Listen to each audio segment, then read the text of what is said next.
നമസ്കാരം. കേരള ബിജെപിയിലെ ഈഴവരെ മുഴുവൻ തട്ടിയെടുത്ത് BDJS ഉണ്ടാക്കി പിണറായി വിജയന് വേണ്ടി വിടുപണി ചെയ്തവരാണ് BDJS.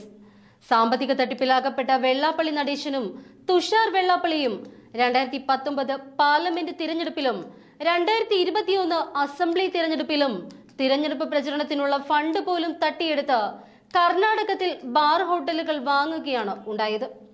മൈക്രോ ഫിനാൻസ് തട്ടിപ്പിലും ദുബായിലെ 19 കോടിയുടെ സാമ്പത്തിക തട്ടിപ്പിലും കൂടാതെ രാജ്യദ്രോഹ കേസിലും ഉൾപ്പെട്ട ഇവർ BJP നയിക്കുന്ന NDA മുന്നണിയിൽ വന്നത് തന്നെ ഇതിൽ നിന്നെല്ലാം രക്ഷ നേടുന്നതിനാണ് എന്നത് പകൽ പോലെ വ്യക്തമാണ്. കേരള BJPയിലെ ഈഴവരെ മുഴുവൻ BDJSലാക്കി BJPയെ നശിപ്പിക്കാൻ ഇവർക്ക് ഒരു മടിയുമുണ്ടായില്ല. കേരള BJP നേതൃത്വത്തെ പോലും നിശബ്ദരാക്കിക്കൊണ്ട് പത്തനംതിട്ട മണ്ഡലത്തിൽ നിന്നും ഈ തിരഞ്ഞെടുപ്പിൽ PC ജോർജിനെ വെട്ടിയതും വെള്ളാപ്പള്ളി നടേശൻ തന്നെയാണ്. വെള്ളാപ്പള്ളിക്ക് BJPയിൽ എന്ത് കാര്യമെന്ന് ചോദിക്കരുത്.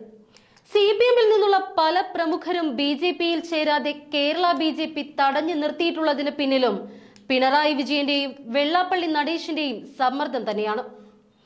2024 പാർലമെന്റ് തിരഞ്ഞെടുപ്പിൽ ക്രൈസ്തവ സമുദായത്തിന് നിർണായക സ്വാധീനമുള്ള ചാലക്കുടി, ഇടുക്കി, കോട്ടയം സീറ്റുകൾ തട്ടിയെടുത്ത് ക്രൈസ്തവരെ BJPയിൽ വരുന്നതിൽ നിന്നും തടഞ്ഞു നിർത്തിയതും BDJS തന്നെയാണ്.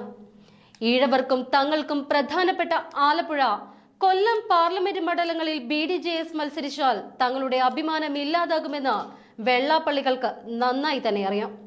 BDJSന് കിട്ടിയ ഇടുക്കി, കോട്ടയം സീറ്റുകൾ വിൽപ്പനയ്ക്ക് വെച്ച് 2 കോടി വീതം തട്ടിയെടുക്കാൻ ശ്രമിച്ച BDJS അധ്യക്ഷന്റെ പ്രവൃത്തി BDJSനെ നാണം കെടുത്തി. വെള്ളാപ്പള്ളികളുടെ അടിമയായി ഇനിയും തുടർന്നാൽ തങ്ങളുടെ ഭാവിയാണ് ഗതികേടിലാകുന്നത് എന്ന് മനസ്സിലാക്കിയ BDJSലുള്ള പഴയ BJP പ്രവർത്തകർ തിരികെ BJPയിലേക്ക് തന്നെ വരുന്നതിന് തയ്യാറെടുക്കുകയാണ്. 2019 പാർലമെന്റ് തിരഞ്ഞെടുപ്പിന് ശേഷം BDJSനൊപ്പം കേരള BJPയെ ഇല്ലാതാക്കി പിണറായി വിജയന് കേരളം കൊള്ളയടിക്കാൻ അവസരം കൊടുത്ത കേരള BJPയെ നയിക്കുന്ന KJP നേതൃത്വം പുറത്താകുന്നതോടെ BDJSനും NDAയിൽ പിടിച്ചു നിൽക്കാൻ കഴിയില്ല എന്നും BDJSനെ നയിക്കുന്ന അച്ഛനും മകനും കേന്ദ്ര ഏജൻസികളുടെ പിടിയിലാകുമെന്നും മനസ്സിലാക്കിയതോടെ BDJSൽ നിന്നാൽ തങ്ങളുടെ ഭാവി കട്ടപ്പുറത്താകുമെന്നും വന്നതോടുകൂടിയാണ് ഇവർ തിരികെ BJPയിൽ തന്നെ ചേക്കേറാൻ തീരുമാനമെടുത്തത്. എന്തായാലും BDJS സംസ്ഥാന അധ്യക്ഷനും NDA കേരള ഘടകം കൺവീനറുമായ തുഷാർ വെള്ളാപ്പള്ളി ഇക്കുറി കോട്ടയത്ത് BDJS സ്ഥാനാർത്ഥിയായി മത്സരിക്കുമ്പോൾ ഇതിന് പിന്നിലെ ചില ഉള്ളുകള്ളികൾ കൂടി പുറത്തു വരുന്നുണ്ട്. അതായത് ഇക്കുറി 4 സീറ്റുകളാണ് BDJSന് കിട്ടിയിരിക്കുന്നത്. അതിലൊന്ന് തുഷാറിനാണ്. എന്നാൽ മറ്റു 3 സീറ്റുകളും തുഷാർ കച്ചവടം ചെയ്തു എന്നാണ് ഇപ്പോൾ പുറത്തു വരുന്ന റിപ്പോർട്ട്. അതായത് മറ്റ് 3 സീറ്റുകളും 2 കോടി രൂപ വീതം വാങ്ങി 3 പേർക്കായി തുഷാർ വിൽപ്പന നടത്തുകയായിരുന്നു. ഇനി BJP ഇവർക്ക് നൽകുന്ന 5 കോടിയിൽ നിന്നും 2 കോടി വീതം സ്ഥാനാർത്ഥികൾക്കും ബാക്കി 3 കോടി രൂപ വീതം ഓരോരുത്തരിൽ നിന്നുമായി മൊത്തം 9 കോടി രൂപ തുഷാറിനും ലഭിക്കുമെന്നാണ് സൂചന. ഈ സീറ്റ് കച്ചവടത്തിലേക്ക് വിരൽ ചൂണ്ടുന്ന ചില റിപ്പോർട്ടുകളാണ് ഇപ്പോൾ പുറത്തു വരുന്നത്. നിലവിലെ സാഹചര്യത്തിൽ ഇടുക്കിയിലെ BDJS സംസ്ഥാന വൈസ് പ്രസിഡന്റ് അഡ്വക്കേറ്റ് സംഗീത വിശ്വനാഥൻ സ്ഥാനാർത്ഥിയാകും.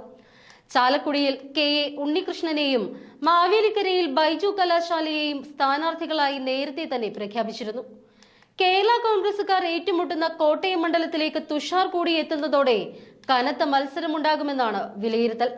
കഴിഞ്ഞ തവണ വയനാട്ടിൽ രാഹുൽ ഗാന്ധിയുടെ എതിരാളിയായിരുന്നു തുഷാർ വെള്ളാപ്പള്ളി. കോട്ടയത്ത് 100% വിജയിക്കുമെന്നും തുഷാർ പറഞ്ഞു. റബ്ബർ കർഷകരുടെ പ്രശ്നങ്ങൾക്ക് പരിഹാരം കാണുവാൻ കഴിയുക നരേന്ദ്രമോദി സർക്കാരിന് മാത്രമായിരിക്കും. ഈ തിരഞ്ഞെടുപ്പ് കഴിഞ്ഞാൽ 250 രൂപ റബ്ബറിന് അടിസ്ഥാന വില നിശ്ചയിക്കാൻ യാതൊരു ബുദ്ധിമുട്ടും ഉണ്ടാകില്ല. ഇതിന്റെ ഉറപ്പ് തനിക്ക് ലഭിച്ചിട്ടുണ്ട് എന്നും തുഷാർ വെള്ളാപ്പള്ളി കോട്ടയത്ത് വെച്ച് പറഞ്ഞു.